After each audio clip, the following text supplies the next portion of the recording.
Hare Krishna, dear devotees. Good morning. Just like to take a moment before class to welcome back Her Grace Mother Vishnupriya from her trip away. Hari Bo. Also want to welcome back Mahaprabhu and Vrinda, who arrived just the day before yesterday in the evening. Hari Bo. Wonderful to have you back in town, Mother Vishnupriya. Wonderful to have our family back together. Thank you. Hare Krishna. Do you know how to do this?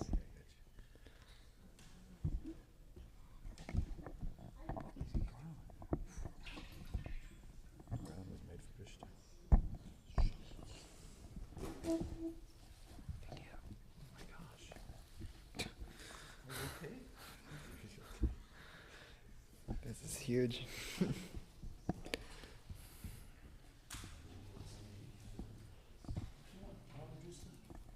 Sure.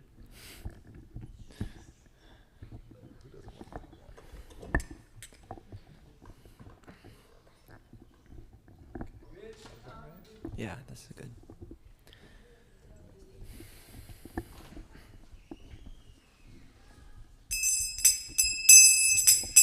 Jaya Radha Madhava Kunja Bihari Gopi Jana Vallabha Giri Varadari Jaya Radha Madhava Kunja Bihari Gopi Jana Vallabha Giri Varadari Jaya Radha Madhava Kunja Bihari Gopi Jana Vallabha Giri Varadari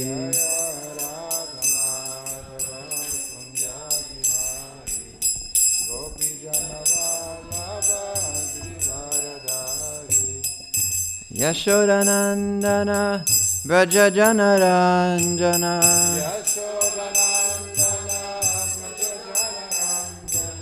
Yashodanandana Braja Janaranjana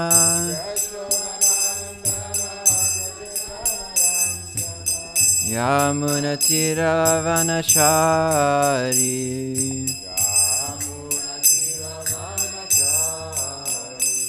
Yamunatira Vanachari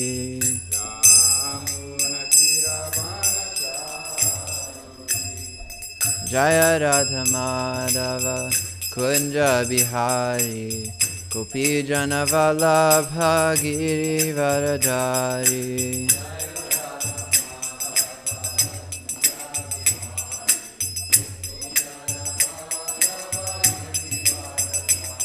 Jaya Radha Madhava Kunja Bihari Gopi Jana Vallabha Giri Varadari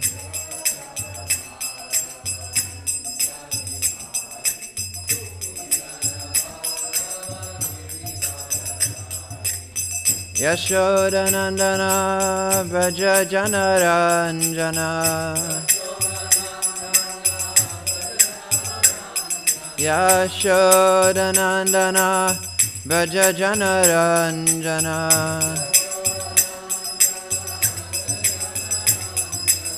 Yamunatira Vanachari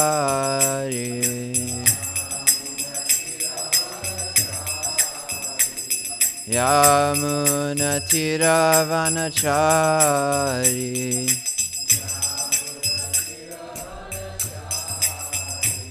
Jaya Radha Madhava Kunja Bihari Gopi Jana Vallabha Giri Varadari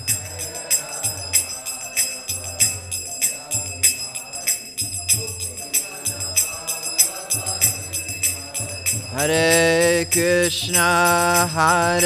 Krishna, Krishna Krishna, Hare Hare, Hare Rama, Rama Rama, Hare Hare.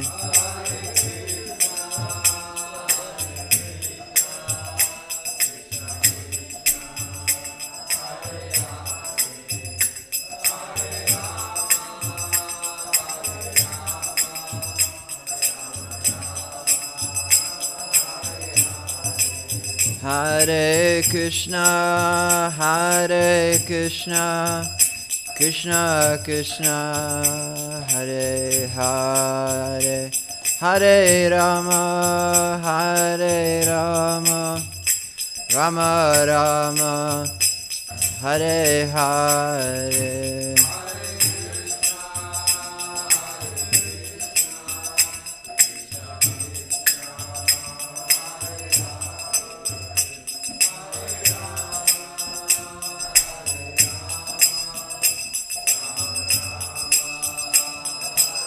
Jaya Jaya Prabhupada, Prabhupada, Prabhupada, Jaya Jaya Prabhupada.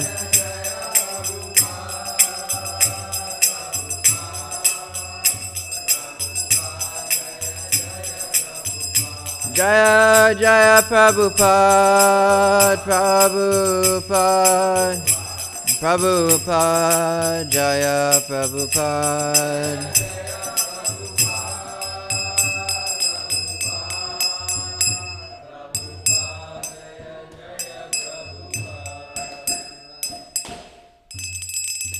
Srila Prabhupada ki jai.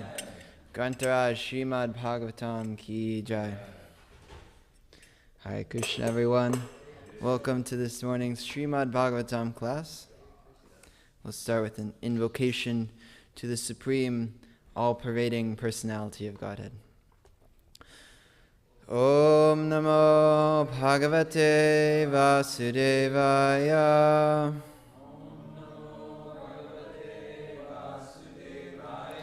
Om Namo Bhagavate Vasudevaya.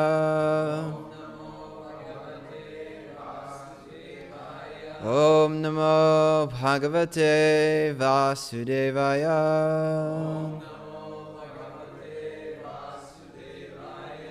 All together. Narayanam namaskritya naram chaiva narottamam devim sarasvatim vyasam tato jayam ujirayat. Before reciting the Srimad Bhagavatam, which is the very means of conquest, one should offer respectful obeisances unto the personality of Godhead, Narayan, unto Narayan Rishi, the supermost human being, unto Mother Saraswati, the goddess of learning, and unto Srila Vyasadeva, the author. Nashta prayeshva badveshu nityam bhagavata sevaya bhagavati uttama shloke bhaktir bhavati naishtiki. By regular attendance in classes on the Bhagavatam, and by rendering of service to the pure devotee, all that is troublesome to the heart is almost completely destroyed, and loving service unto the personality of Godhead, whose praise with transcendental songs is established as an irrevocable fact. Om Jnana Timirandasya Gyananjana Shalakaya Chakshurun Militam Yena Tasmai Shri Gurave Namah. I was born in the darkest of ignorance, and my spiritual master opened my eyes with the torchlight of knowledge. I offer my respectful obeisances unto him. Alright, so today we are reading from the Srimad Bhagavatam, Canto 4, Chapter 7. Let's see. Yeah, and then we are going from, I have to check which text. I don't remember the number, but I remember what the text said. So, I think before that. Yeah, I think 27. Yeah. Oh wait, yeah, 26. So, who remembers what happened last class? Anyone remember? We were talking about, who remembers what happened in the story last class? Nandabraj? Daksha starts to apologize, basically. Mm. He's asking for forgiveness. And, and then he restarts the ceremonies, basically a redo. Mm-hmm. Okay, let's redo. He says, my bad. I messed up here. Yeah. Let's try it again. And then after that happens, Vishnu himself personally appears on Garuda, holding different weapons and swords and bow and arrow and his conch, lotus, club. And he's there at the sacrifice to kind of grace the sacrifice and to let it happen. And so now, this is kind of going to be the theme of our class is, now that Krishna is here, what do we do? You know, we're always saying, oh Krishna, please come before me, let me see you, please let me go to you. Okay, Krishna's in front of you, now what do you do? What happens? So that's kind of what we're going to talk about today. And so we're going to see first what Daksha says, and then we're going to see what everyone there says. This is actually going to be a long list of different prayers offered by the people at the assembly. So, do you want to start?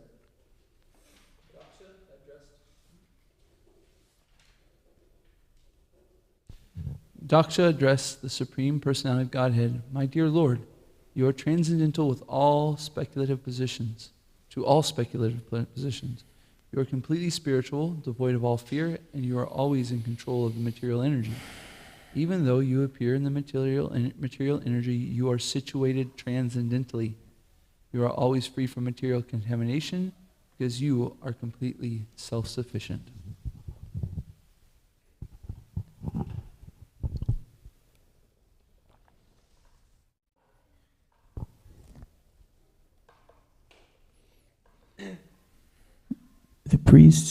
The priest addressed the Lord, saying, "O Lord, transcendental material to material contamination, by the curse offered by Lord Shiva's men, we have become attached to fruitive activities, and thus we are now fallen, and therefore we don't know anything about you. On the contrary, we are now involved in the injunctions of the three departments of Vedic knowledge, under the plea of executing rituals in the name of yajna.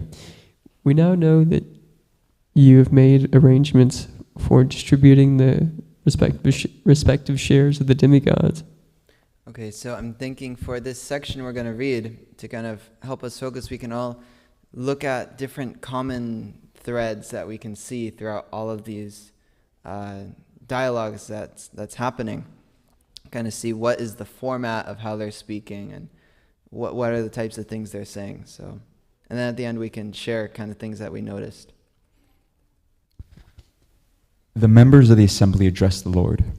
"O exclusive shelter for all who are situated in troubled life, in this formidable fort of conditional existence, the time element, like a snake, is always looking for an opportunity to strike. This world is full of ditches of so-called distress and happiness, and there are many ferocious animals always ready to attack. The fire of lamentation is always blazing, and the mirage of false happiness is always alluring. But one has no shelter from them. Thus, foolish persons live in the cycle of birth and death, always overburdened in discharging their so-called duties, and we do not know when they will accept the shelter of your lotus feet." This is actually the text we're going to focus on, the next text, so we can read it.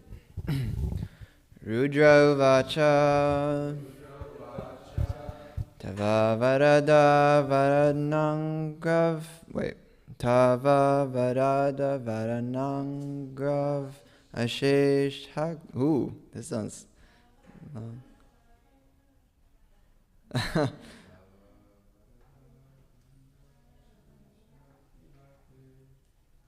You want to try? I don't think I can figure it out.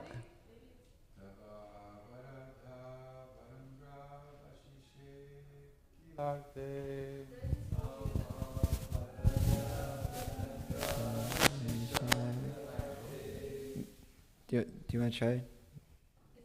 Sad Goswami Ashtaka? Tava Vada Devanaga Vashi.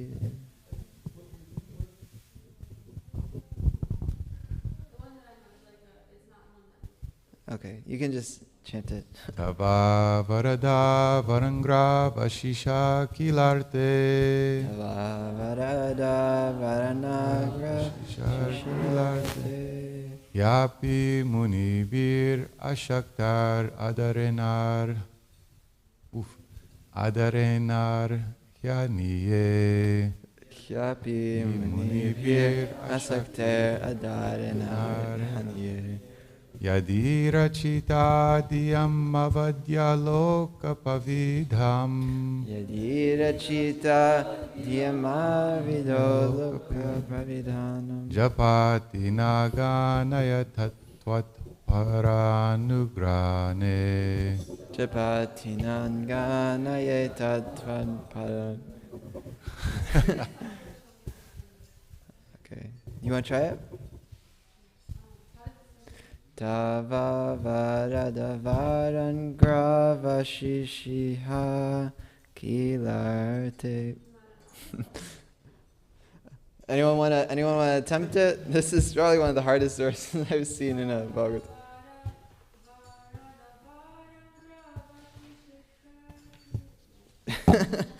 We can just go to the word for word. So we're puzzled. All right. Synonyms. Rudra Vacha. Lord Shiva said, Tava, your. Varada, O Supreme Benefactor. Vara, Anagro, precious lotus feet.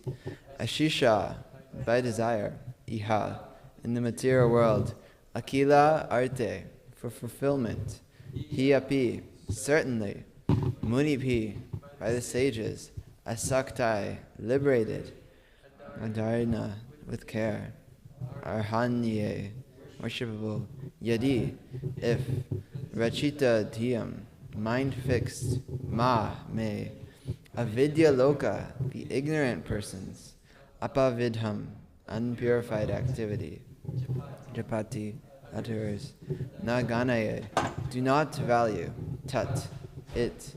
Tvat para anugrahena, by compassion like yours. I can just read the translation. Lord Shiva said, my dear Lord, my mind and consciousness are always fixed on your lotus feet, which, as the source of all benediction and the fulfillment of all desires, are worshipped by all liberated great sages, because your lotus feet are worthy of worship. With my mind fixed on your lotus feet, I am no longer disturbed by persons who blaspheme me, claiming that my activities are not purified.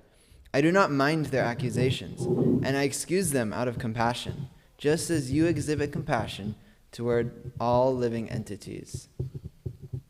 Purport. Someone like to read the purport? Lord Shiva expresses herein his regret at having been angry and having distributed the sacrificial activities of Daksha. King Daksha had insulted him in many ways, and thus he had become angry and had frustrated the entire sacrificial ceremony. Later, when he was pleased, the yajna performances were reinstituted, and therefore he regretted his activities. Now he says that because his mind is fixed on the lotus feet of the Supreme Lord Vishnu, he is no longer disturbed by the ordinary critics of his way of life. From this statement by Lord Shiva, it is understood that as long as one is on the material platform, one is affected by the three modes of material nature. As soon as one is in Krishna consciousness, however, one is no longer affected by such material activities. One should therefore always be fixed in Krishna consciousness, busy in the transcendental loving service of the Lord. It is guaranteed that such a devotee will never be affected by the actions and reactions of the three modes of material nature. This fact is also corroborated in Bhagavad Gita. Anyone who is fixed in the transcendental service of the Lord has surpassed all the material qualities and is situated in the status of Brahman realization, in which one is not afflicted by hankering for material objects. The recommendation of the Srimad Bhagavatam is that one should always be Krishna conscious and should never forget his transcendental relationship with the Lord. This program has to be followed strictly by everyone. From the statement of Lord Shiva, it is understood that he was always in Krishna consciousness, and thus he remained free from material affliction. The only remedy, therefore, is to continue Krishna consciousness rigidly in order to get out of the contamination of the material modes. Srila Prabhupada ki jai. The only remedy, therefore, is to continue Krishna consciousness rigidly in order to get out of the contamination of the material modes. Hare Krishna. So this is a really profound prayer by Lord Shiva. Often we find that we're interacting with the world, and often, people will blaspheme us, people will hurt our feelings, and Lord Shiva, he's describing that, how because his mind is always fixed on the lotus feet of Krishna, he's no longer disturbed by persons who blaspheme him, claiming that his activities are not purified. And so we can kind of look at the format of this, and this is actually a prayer by Lord Shiva. He starts in the beginning with glorification. He's saying how magnificent Krishna is, how his lotus feet are worshipped by all the sages, and then he goes on to state his realization. So this is kind of one of the types of prayers that we can see in the Bhagavatam. I was thinking, a lot of people when they read the Bhagavatam, the prayers are kind of the densest part. It's like, oh my God, it's prayers time. But actually,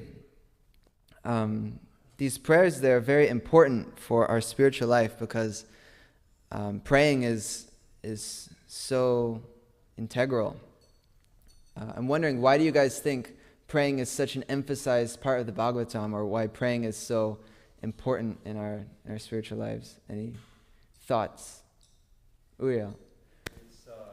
I can just repeat it, or yeah. Take the mic. Perhaps because it is our one of the ways we directly communicate with Krishna, and it seems like the Srimad Bhagavatam is how we should become Krishna conscious, and so that's a great way to lead us in understanding how to do so. Jai. Any other thoughts? Just some guesses. Why do we pray? What's the point of praying? Why does Bhagavatam emphasize prayer? Whenever I think about prayer, I remember Urjaswat Prabhu, when he was living here in Dallas. He would always encourage us to compose our own prayers to the Lord. And for me, it was like the personal aspect. We have our own unique individual relationship with the Lord, and so composing those prayers, praying to the Lord like that, it's not, so I think sometimes, at least for myself, I can get in the habit of just saying something, but not actually paying attention to what the real meaning is behind what I'm saying. So praying personally like that, creating that prayer yourself, keeps it personal and real. Yeah.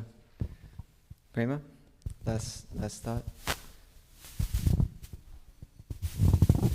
Hare Krishna. Yeah, and the similar note that everyone else is saying, it's such a personal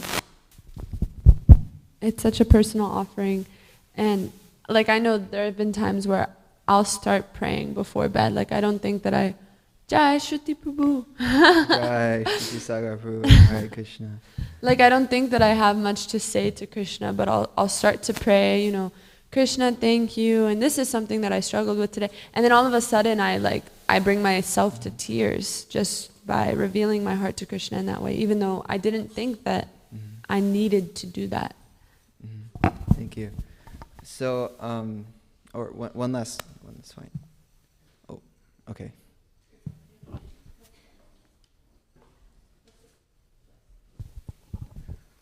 Hare Krishna. I think we generally pray to do His will, not ours. So yeah. Jai. Okay. And one last point, or? I just think prayer is the ultimate expression of humility, because we're acknowledging that we're very small and we're reaching out for help to Krishna, and we're acknowledging that we can't do anything on our own. And when things, especially when things are going really well for us, we think that we're in control. So it's just really important to pray regularly to acknowledge our true position as a servant and as a very tiny speck of Krishna's splendor. Jai. Yeah, I was thinking, the Christians, they often say, prayer works, and it's like, oh, it's kind of true. I remember one time I lost something, and I was like, oh my God, I can't find this. And someone was like, have you tried praying on it? I was like, oh my God. But, actually it works. We see cases in the Bhagavatam where prayer is actually very powerful. It doesn't even matter what you're praying for, in a sense, because like Uriel said, prayer is a direct way to reach Krishna. a direct way to communicate with Krishna. We're seeing in the Bhagavatam is about Krishna's pastimes, Krishna's activities, and we're seeing how are people actually interacting with God? How are they interacting with Krishna? It's so profound. You never see anything like that in the world. Someone's talking to God. But what happens when people talk to God? They're praying. They say, "Oh Lord, your lotus feet are worshipped by all the sages." So, yeah, I'm thinking there's a few examples in the Bhagavatam just to kind of help us visualize what prayer can be. Right now we're seeing a prayer where someone's sharing their reflections on their experience. They're sharing what they've learned from Krishna. He's saying, "I've learned how to be compassionate because you are compassionate. I've learned to be not disturbed by blasphemy because you're letting me fix my mind on your lotus feet."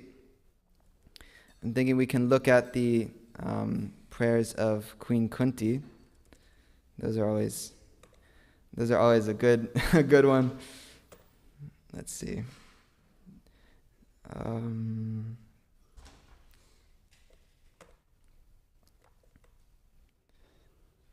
Need to see which text.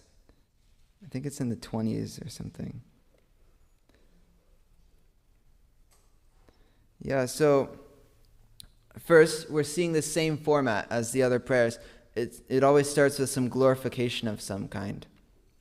And then Queen Kunti, she's talking about her experience now. We can if someone wants to read it actually, text 23 and 24. Manjari Gopika. O Hrishikesh, master of the senses and lord of lords, you have released your mother Devaki, who was long imprisoned and distressed by the envious King Kansa, and me and my children from a series of constant dangers. My dear Krishna, your lordship has protected us from a poisoned cake, from a great fire, from cannibals, from the vicious assembly, from sufferings during our exile in the forest, and from the battle where great generals fought. And now you have saved us from the weapon of Ashvatthama. And then you can just read one more. I wish that all those calamities would happen again and again, so that we could see you again and again, for seeing you means that we will no longer see repeated births and deaths. Okay, yeah, this is an amazing prayer. If you haven't heard it before, it's one of the most famous prayers in the Bhagavatam. And yeah, we're seeing again the format of glorification, and then they actually have a request that they want to present before the Lord. And this one is a very amazing request. They're praying for calamities to come upon them. I'm thinking also just on the topic of just pray on it, pray for it. Regardless of what it is, we see the story of Dhruva Maharaj. And Dhruva Maharaj, he had this desire. Often we have strong desires, spiritual or material. And he says, "Mom, I'm so upset. I'm so angry. I want a kingdom greater than my father's." And his mom says, "Pray on it," basically. She says, "Go to God for it." And that's actually how his mom is his spiritual master, is that when there's no wrong time to pray on it. There's no wrong time to go to God for it. There's no desire that's not legitimate to present before God, because He already knows your desires. And yeah, when you present it before God, these desires, they actually take on a different nature where they're far greater than anything you could have ever even asked for.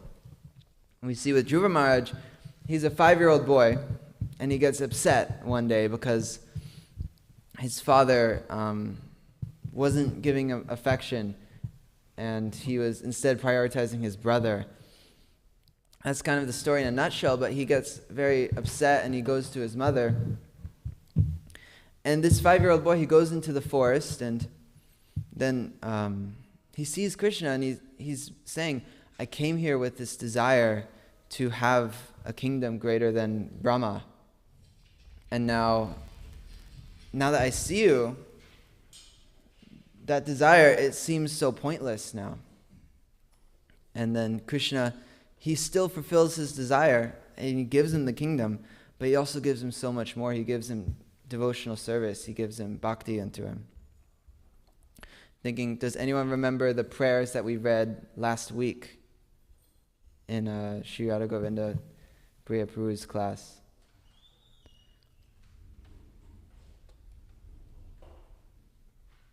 Anyone remember? Prayers of Gajendra, yes. And what was kind of the theme of the prayers of Gajendra?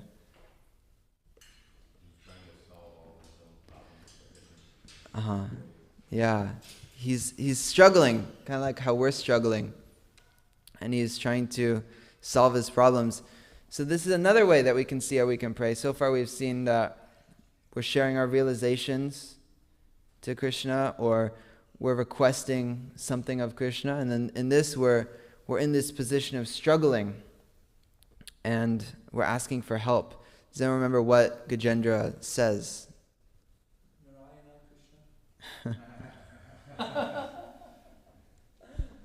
Yeah. First, he tries to solve the problem himself, and he's asking his family for help. Mm-hmm.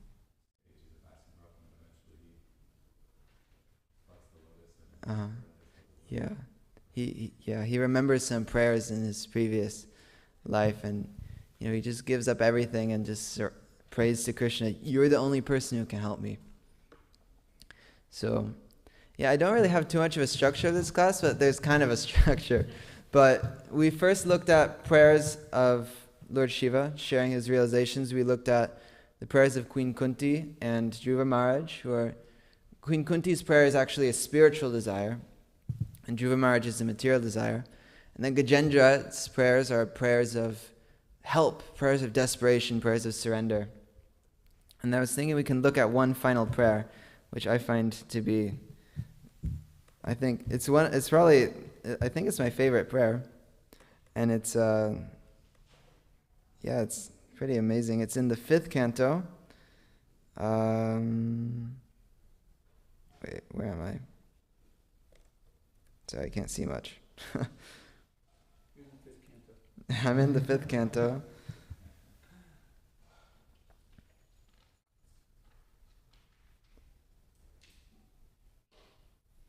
Oh, okay. I'm here.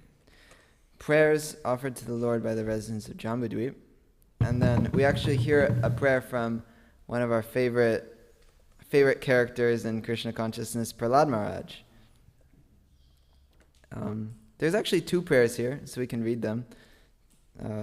The first one is really cool, and it's really fun to say. Let's see. It's in a few texts. So Prahlad Maharaj, he's offering prayers to his Ishtadev. Ishtadev is like the Lord of your heart. And so we all have a certain form of Krishna who's most dear to us, a certain mood with Krishna, and so we can get a glimpse into Prahlad Maharaj's mood. I'm wondering, do you guys want to, or we can just go to the translation, but this is a really cool, I don't really know how, but I can try. Om Namo Bhagavate Nrsimhaya Namas. Om Namo Bhagavate Nrsimhaya Namas. Tejase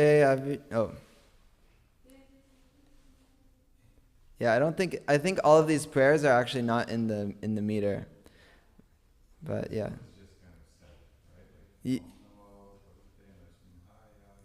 Yeah. Yeah, that's it. Do you want to recite it? Okay, yeah. Om Namo Bhagavate Nrsimhaya Namas. Tejase Avirava Vajranaka Damstrak Karma San Randhaya Tamograsa Grasa Om Swaha Abhyam Atmani Bushtit Om. Good job. Woo-hoo. All right, so this is the glorification part preceding Prahlad Maharaj's prayer. We can all say it together if we like. I offer my respectful obeisances unto Lord Nrsimhadev, the source of all power. O my Lord, who possesses nails and teeth just like thunderbolts, kindly vanquish our demon-like desires for fruitive activities in this material world. Please appear in our hearts and drive us away from our ignorance, so that by your mercy we may become fearless in the struggle for existence in this material world. Wow, that's very powerful, right? This is in the 5th canto, I believe, 18th chapter, text 8. And then the next text, we see another prayer, kind of like Queen Kunti's, a spiritual desire. Please rip out my material desires, for my demon-like desires for fruitive activity in this material world. And then, yeah, it's very powerful and relatable. But then this verse I find to be so sweet. I don't know what this is I think this is gonna be easy to recite, but I never know. Svasya, we can all say it together. Svasyastu vishvasya kala prasidatanam dhyayantu bhutani shivam mitodhya manascha bhadram bhajatar atokshaje avesyatam no patir apya. Translation. May there be good fortune throughout the universe, and may all envious persons be pacified. May all living entities become calm by practicing bhakti yoga, for by accepting devotional service, they will think of each other's welfare. Therefore, let us all engage in the service of the Supreme Transcendence, Lord Sri Krishna, and always remain absorbed in thought of Him. So this is the last type of prayer. It's a prayer for others. It's a prayer for the whole world. I find this one or the prayers in distress to be the most powerful. I often, somehow in my heart, I just connect so much deeper when I'm actually praying for someone else. I don't know, somehow I feel that I have more faith when I'm praying for someone else that Krishna will actually listen. But yeah, this is, may the whole universe, may there be good fortune throughout the whole universe. May all envious persons be pacified by practicing bhakti yoga. Yeah. So it's 8:16. We kind of blaze through it a little bit. But I'm thinking, yeah, we've seen these examples of different kinds of prayers, different formats of prayers. And hopefully we were inspired by some of them. Some of them our hearts cling to, especially more than others. And we can go out throughout the week meditating on that. And it's actually recommended that the Bhagavatam gives us so many prayers that we can actually recite before the deity, that we can recite daily. Lots of devotees, half we do is pray. The whole morning program is a series of prayers, and we sing a really nice one in the morning.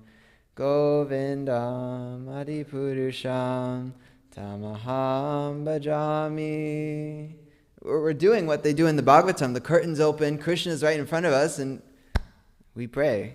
Pray to our spiritual master, pray to Krishna himself. Oh Krishna, your limbs are able to perform the function of any of your other limbs. Your eyes are like lotus petals. If you look at Kalachandji's eyes, they're massive. They go, it's described, Krishna's eyes go practically to his ears. So when we see him, we glorify him, we pray to him. And so if you guys feel inspired, you can just try to find a prayer in the Bhagavatam, or find one of the prayers that we just read today, and you can try it. You can try praying on it to Krishna.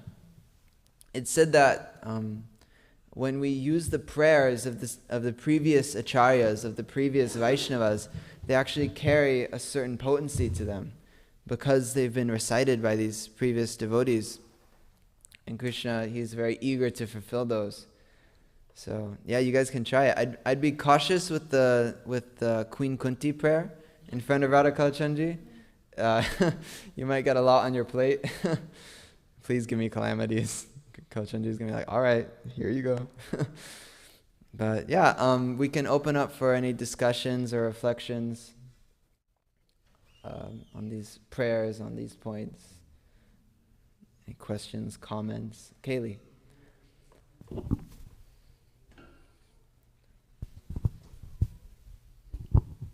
Hi, Krishna. Thank you for the class. This is really inspiring and it feels really personal. I am curious about like the best way to pray. Do you think just kind of like that, doing it in the mind, or simply just writing, or should it be spoken? Does it matter? Do you think it makes a difference? And then I have another question. Thank you. That's a really good question. The first thing at the top of my head is just whatever comes to your heart at the moment. If you feel like writing something, that's great. If you feel like just thinking it, that's great. If you feel like, saying it, that's great. I was thinking, the act of praying, just do what's natural. We see Kardama Muni, he's praying for a wife. He's a very exalted, very elevated sage. He's been a brahmachari for thousands and thousands of years. But he's praying for a wife. Why? Because you just have to be real with Krishna. You just have to say, Krishna, this is my situation. I'm not, I can't pretend to be a pure devotee. I can't pretend to only have this kind of desire. So that's my thought on just doing whatever's natural to you. Does anyone have any other thoughts on what's best, writing or speaking or just keeping it in the mind? All right. Any other comments, questions, or Uriel?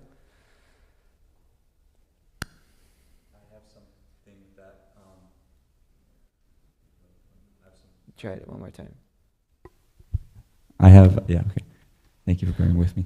I have, I'm a neophyte. I'm no expert on prayer by any means at all. But something that I'm seeing in my practice is that if I start speaking, it's almost like a pure stream of consciousness where I'm just kind of almost listening to my heart. And I'm maybe even less in my mind if I just kind of let go and like, okay, this is kind of what I'm feeling, so I'm going to start speaking. And so I've noticed that. Yeah, I've sometimes it's kind of difficult to speak in front of the deities because there's like other people around and hey, don't listen to my prayers. But I've seen a few devotees do this. I've tried this once myself, but you just offer obeisances and you just stay down there for like however long you want. You don't have to get up from your obeisances, and you can just go on just talking. I've seen some devotees, they're down for like 10 minutes and we're like, are you asleep? But yeah, actually you can take that alone time with Krishna, however that looks for you. If you have personal deities at home, if you have a picture, or just in your mind, Krishna is always with you. So yes. Yeah, I think speaking is particularly powerful. Yeah. Any other comments or reflections, questions?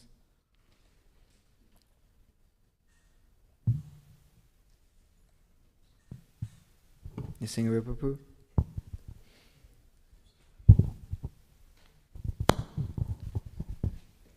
I was really relating to, or just kind of struck by Lord Shiva's prayer when he was saying that because I'm focused on your lotus feet, I don't care about, or I'm not disturbed anymore by what people say about my, I can't remember the exact wording, but my activities, basically. Yeah, if they think my activities are impure. Yeah, and I was just thinking how, in our own lives, someone says something about me, or something says something about another person, and it creates this whole disturbance, and people are not getting along or arguing and fighting, and how much, like, it's simple in a way, right? If we're focused on the lotus feet of Krishna, then people can say whatever they want, right? If we're really just trying to serve sincerely, then we won't be disturbed by all the other things that just come in from the outside that create so much disturbance.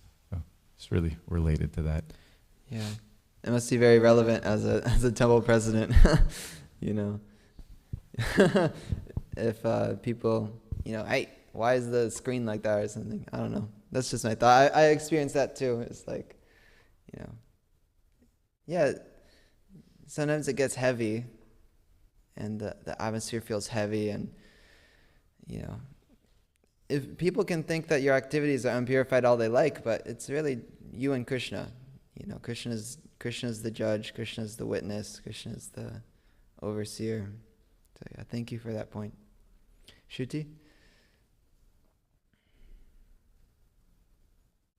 Kanteprabhu here pointed out that there are 10 types of prayers actually. And if you don't mind, yeah, read please. it out. So the first one is words of direct prayer to the Lord, samprarthanatmika. And then second, words informing the Lord of one's own humility, swadainya bodhika. Then third one is instruction to one's own mind, manasiksha. And then fourth, statements of extreme lamentation, vilapatmika.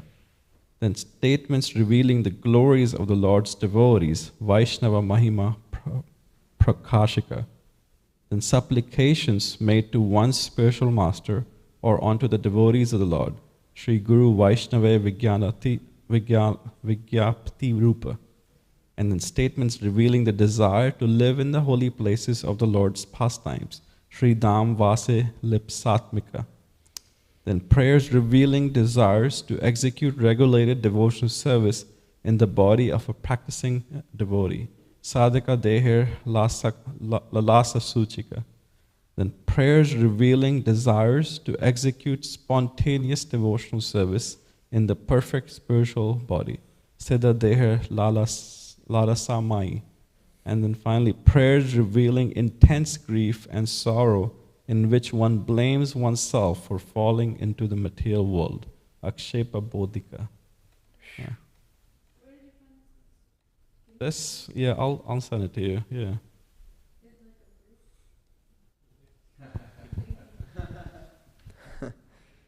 Yeah, thank you. Wow. That's so many different ways. Prema? Something?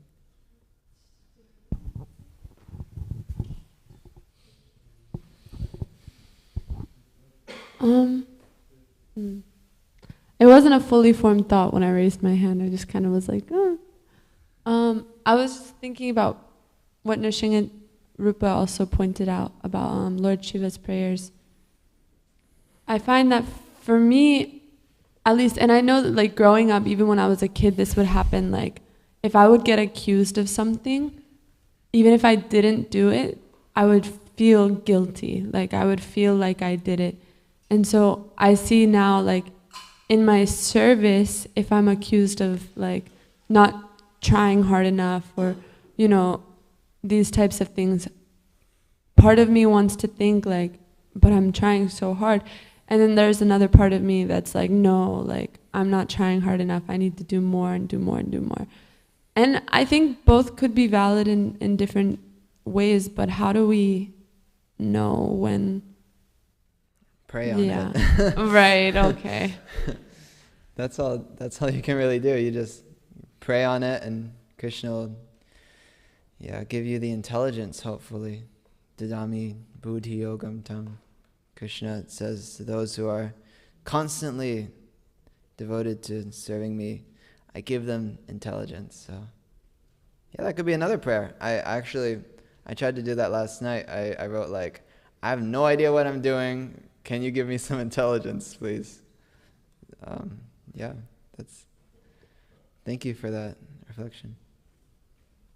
I was just going to say in response, I think also having trusted people in your life that you can go and ask to, your mentors, seniors, those that you have a relationship with that know you well. And when you are like wondering about something, if you have that good relationship with them and trust them, then you can go and ask them, and they can help give you that clarity too. Hare Krishna. It's a very nice class. I just wanted to share an observation. When I was reading I'll Build You a Temple, The Jew Whose Story by Giriraj Swami, I was really struck by, in his letters, how he spoke to Srila Prabhupada. And I realized that in many of them, they were a prayer. They were just like so many prayers that we see in Srimad Bhagavatam, which made me think that's probably how we should speak to the spiritual master. He would always acknowledge his position, his position, his bad qualities, and then he would glorify Srila Prabhupada of all of his good qualities and all of the service that he had done. So now when I hear I'm just amazed. It's so beautiful. But then the other thing I was going to say is, although I pray all the time, and although Krishna has helped me in so many ways, I certainly can't say my prayers have never been answered. But there's always a part of me that thinks, but does he really care? Because I'm not a pure devotee. Doesn't he only ever really listen to the prayers of the pure devotees? And I don't know where I got that idea from. I mean, of course he cares, he loves us, but do you know what I mean? Yeah. It's described how, usually if we can get a Vaishnava to pray for us, that's like even better. Like if we can get a pure devotee to have us in their mind. So in a sense, what you're saying is kind of true, but also Krishna, of course he cares, of course he's listening to us. It's kind of both. Like Krishna, if we go out of our way to say, please pray for me, to other Vaishnavas and senior Vaishnavas, and hopefully Krishna will listen. And I was also thinking, prayer is such a universal thing. It's in all faiths, practically. That's like the one thing that ties together, like, practically all the faiths, Christian, Muslim, Judaism, is this aspect of prayer. It's kind of like a common ground that we can all stand on. I remember growing up as a child in this community who was kind of trained on prayer, trained on religious principles and things like that, I prayed for a lot of like really crazy things. And they didn't get answered. They never got fulfilled, thank God. But that's actually his mercy. It's similar to Dhruva Maharaj's prayers, is that, we may pray for something and it's ultimately bad for us. We shouldn't be praying for that. So Krishna will instead take that and he'll change it into something else. He'll make it palatable for us. So it's not that he didn't answer our prayer, but he more said, like, I can't really work with this, yeah, like I'm not gonna do this. This is ridiculous. I'm not gonna give you this random stupid thing, Also, he does do that sometimes. He does give us the random thing, but in a way that we won't want it anymore. Or he gives it to us, and there's like a million different ways that he could respond to our prayer. But yeah, it's 8:30. Oh, one more comment.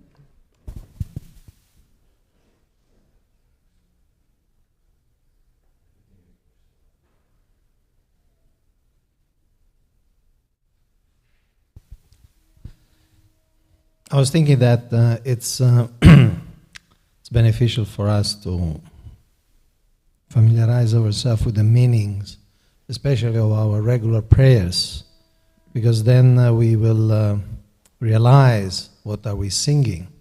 Like, for instance, in the Tulsi Puja, we see that at least two of the type of prayers that Shuddhi Sagar Prabhu was reading about is there, like requesting a residence in the holy place. Like Morae Abhilas Vilasa Kunje Diovas. That's like an expression that one wants to live in the kunjas. Or, as we read, the desire for a particular spiritual body, which is also in Tulsi Puja. And it says, Eni vedena daro shakirano gata koro sevadi koro diye koro nijadasi. We're actually asking a body of a manjari. Now I remember once Tamakrishna Maharaj in Vrindavan, in one of this VIH course, Vaishnava Institute for Higher Education, he was saying how sometimes devotees for 15 years recite the same prayers without knowing what they're actually reciting. And when one day they studied the translation, they realized, oh, this is what I'm asking actually. Yeah, thank you. yeah, just kind of a final point is that, like you pointed out so wonderfully, the prayers in the morning program are so potent and so deep in their meaning, and that's kind of why we recite them every day. So I definitely encourage everyone to read the translation, not just as a ritual at the lotus feet of ours, but actually like think of, what am I saying? Who am I saying this to? What am I saying? Why am I saying it? And yeah, Krishna hears the prayers.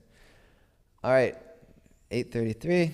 Thank you all for tolerating.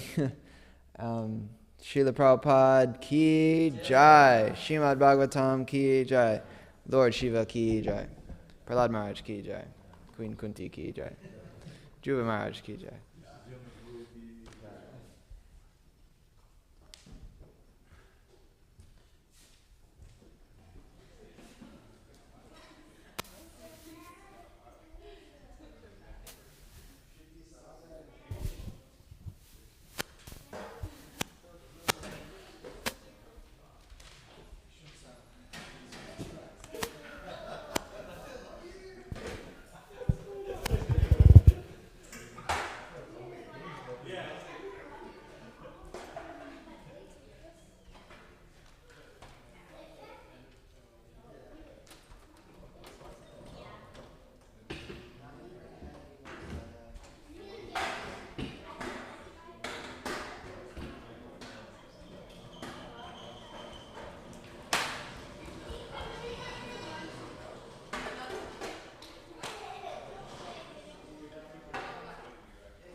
Sakiran Gata Koro Seva Adi